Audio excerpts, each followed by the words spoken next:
একটি ভোল্টার সেটের অ্যানোড এবং ক্যাথোড নির্ণয় করা আমরা এখন দেখব। লক্ষ্য করি এই ভোল্টার সেলটিতে দুটি অর্ধকোষ রয়েছে, একটি জিঙ্ক অর্ধকোষ এবং একটি কপার অর্ধকোষ।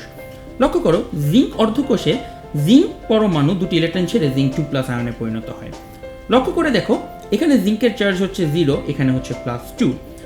এখানে জিঙ্কের চার্জ বৃদ্ধি পাচ্ছে। চার্জ বৃদ্ধি পাওয়ার প্রক্রিয়াটাকে আমরা বলে থাকি জারণ বা অক্সিডেশন। মনে রাখবে যে অর্ধকোষে জারণ ঘটে সেই অর্ধকোষকে বলা হয়ে থাকে অ্যানোড। অপরদিকে কপার অর্ধকোষে কপার 2+ আয়ন দুটি ইলেকট্রন গ্রহণ করে কপার পরমাণুতে পরিণত হয়। কপারের প্লাস আগে ছিল +2, এখন হয়ে গেল 0, অর্থাৎ এখানে চার্জ কমে যাচ্ছে।